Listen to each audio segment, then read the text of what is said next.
Hello everyone, Warren Broad, creator of Recovery in the Now. Today we're going to talk about a term for something I've discovered in my own life and those of every client I have ever worked with for any reason whatsoever. The term is snowballing. So what is snowballing? Well, snowballing is something that mind does with issues that are good and bad. Snowballing is something our mind does with facts, emotions, issues. It does it with almost everything. When your mind thinks of an issue, it looks to compare that issue with everything that has ever been similar to that issue before in your life. So to give an example of how this occurs in low self-esteem is, let's say Paul has been suffering with low self-esteem for a long time, perhaps even a lifetime. Paul has lived through many events and times in his life when his low self-esteem has manifested in him not being able to function in the way that he would like. It's kept him from speaking his mind, it's kept him from approaching women, it has kept him from moving up in his work. And Paul thinks about this a lot. See, Paul is now in his 40s, and as he goes about his life day to day, he's constantly reminded by his mind of his low self-esteem. So today, Paul is at work, and he has to confront his boss. Now, there is a conversation he has to have with his boss that could be confrontational in some way. And this is where snowballing begins. Paul is wandering around his work, thinking about the conversation he wants to have or has to have. His anxiety is climbing. And as he wanders, his mind begins to pull in events from his past that are similar to this event. He begins to remember moments when his self-esteem failed him. Perhaps a time in school when he had to read in front of the class.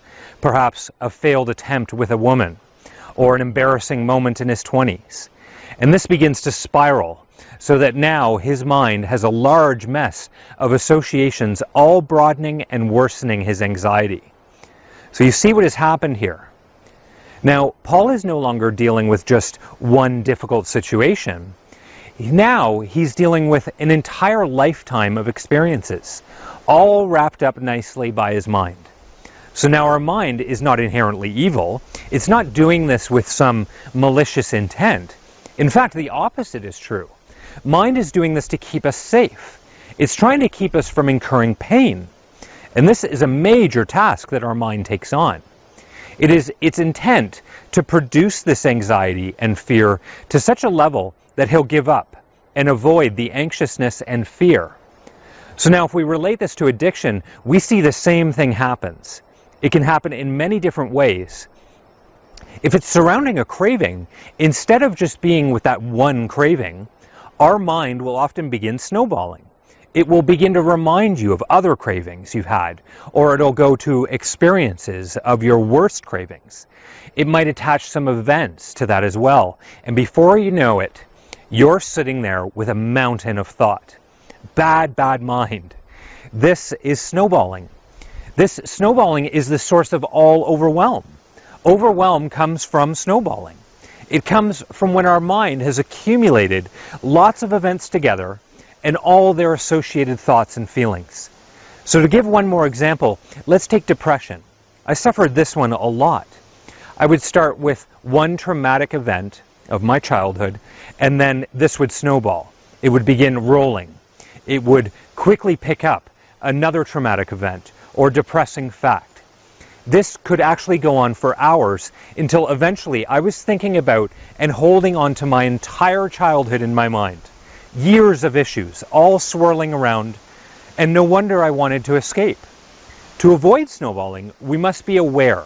We must be aware of when our mind is pulling thoughts and emotions into a circumstance. And it's extremely important to make sure that when you're having a craving or when you're thinking about the size of your recovery, that we isolate our current tasks. If you realize that you're only responsible for the moment that you're in, life becomes far more manageable.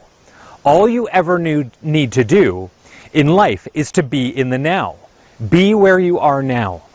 Not tomorrow, not next month, only what is pressing in the moment. And as you practice meditation and present moment awareness, it'll become easier and easier to achieve this state. So if you're feeling overwhelm or depression or anxiousness, you can be sure that your mind has snowballed. So catch it and redirect. Thank you, everyone, and I'll see you in the next module.